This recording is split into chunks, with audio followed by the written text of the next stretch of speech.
Saya mohon maaf, saya mungkin bisa cerita sedikit. Saat saya nutup doli, saat itu ada kelompok tertentu yang sudah saya larang untuk ke sana. Malam penutupan itu.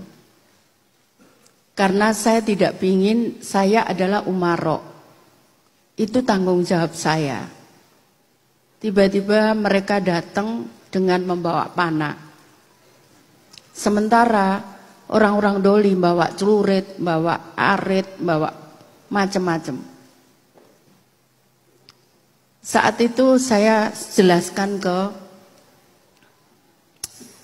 kelompok tadi, saya sampaikan kita sudah janji bahwa bapak-bapak nggak akan ke sini. Kenapa bapak-bapak ke sini? Saya sampaikan kalau bapak-bapak nggak pulang maka saya nggak akan nutup.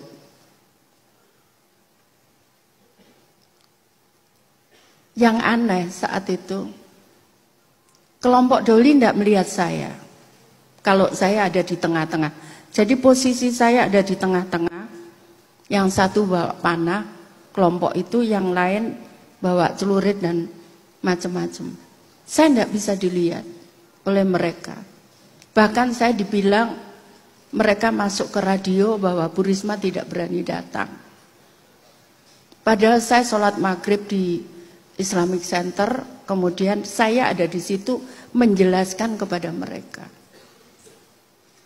Kemudian setelah itu saya ngotot mereka harus pulang kelompok ini. Saya masuk ke Islamic Center dengan Pak Menteri Agama, Menteri Sosial saat itu penutupan. Pulang nggak ada lagi yang lihat saya.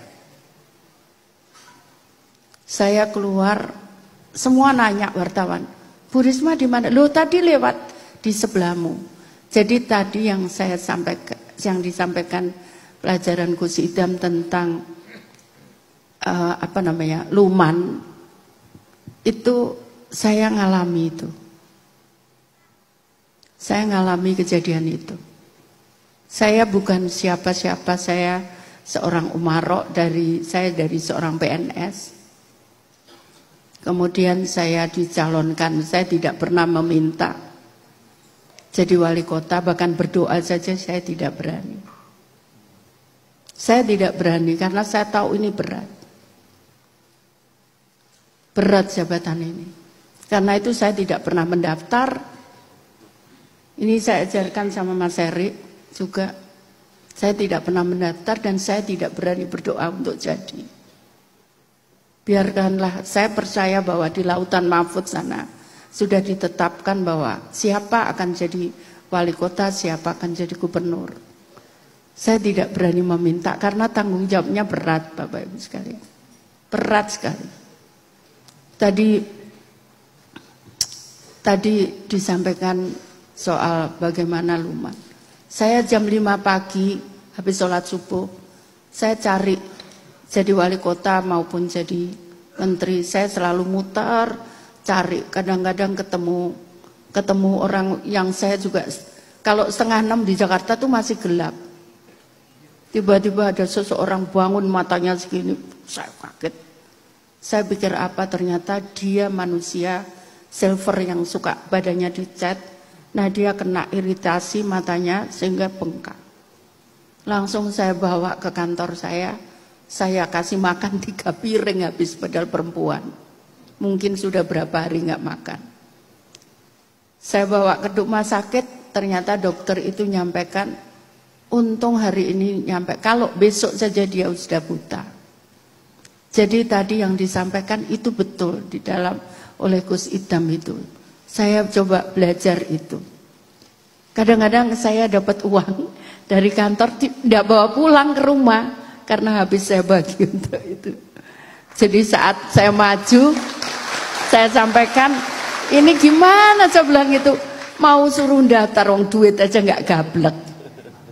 Ya, jadi tapi saya percaya bahwa saya dulu juga begitu saat jadi wali kota. Bahkan saat itu saya jadi PNS, kemudian saya cuti, saya cuma dapat 30% gaji. Saya bingung bagaimana makan saya. Akhirnya saya jual sawah yang diberikan orang tua saya. Demikian pula sekarang, bagaimana mau nyalon gubernur nggak punya duit.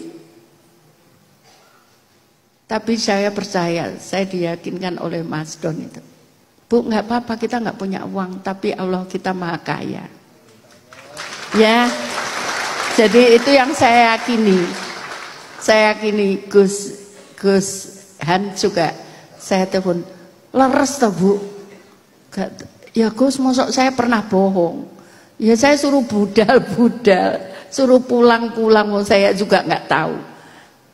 Begitu Gus, saya ndak bisa kadang ngontrol mulut saya saat saya tiba-tiba suruh berangkat, suruh pulang ke Surabaya. Loh saya ngapain? Saya juga bingung suruh pulang itu. Mbak besok daftar, saya bingung, tak pikir daftar apa, saya bilang gitu. Ternyata saya disuruh nyalonkan gubernur. Jadi Bapak Ibu sekalian, saya tidak akan pernah meminta kepada Bapak Ibu sekalian untuk milih saya. Itu pantangan untuk saya. Karena tugas itu berat. Saya sempat berantem sebelum saat saya jadi wali kota. Kalau Khalifah Umar bin Khattab mencari warganya yang makan dengan manggul makanan yang tidak bisa makan. Ya saya ngomong gimana mungkin saya kuat manggul. Wong bawa badan saya aja berat kadang-kadang. Akhirnya di mobil saya selalu ada beras. Tapi lama-lama saya ngomong, iya yang kamu capek Risma, yang kamu bisa. Yang lain bagaimana? Akhirnya saya buat program permakanan. Saya minta RT RW mengusulkan untuk anak yatim, lansia miskin, orang cacat, orang kena TBC, orang kena kanker, orang kena HIV AIDS, kita berikan makan. Jadi itu Mbak, kemarin saya juga jadi mensos, saya perjuangkan itu untuk anak yatim, lansia miskin dan disabel. Alhamdulillah bisa diberikan setiap hari, sekarang diberikan 2 kali makan sehari. Jadi itu Bapak Ibu sekalian, karena itu saya terus terang, oh itu artinya. Ternyata seperti itu. Jadi kekuatan itu. Betul ini kekuatan sedekah. Betul. Saya sering dapat honor dari kantor gitu, resmi Gus. Itu habis pulang saya enggak bawa apa-apa. Saya pulang enggak bawa apa-apa. Jadi makanya kemarin juga begitu. Tiba-tiba saya disuruh nyalon, bingung sekarang. Saya kalau sholat, ya Allah, ini gimana ini? Harus bayar saksi.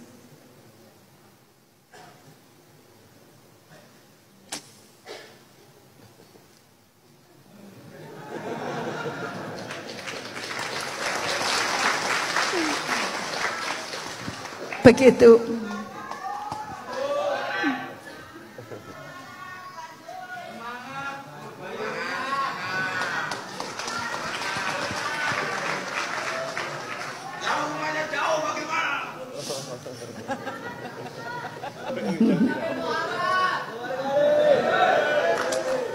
Terima kasih Bapak Ibu sekalian.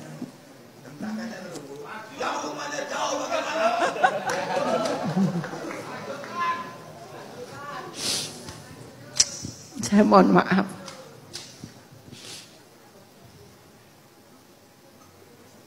Jadi kami daftar dengan Gus Dan. Kami tahunya jam 9 malam.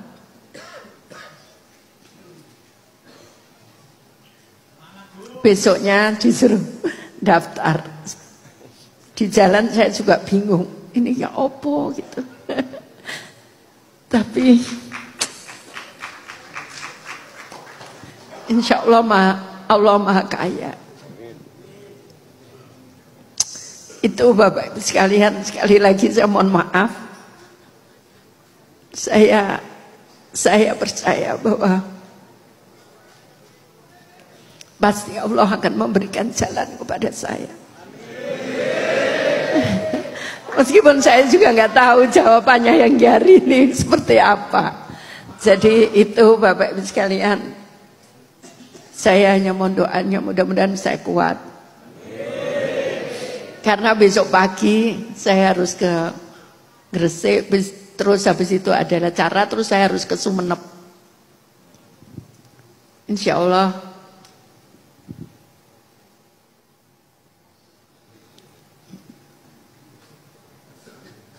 berat jaga amanah itu, berat.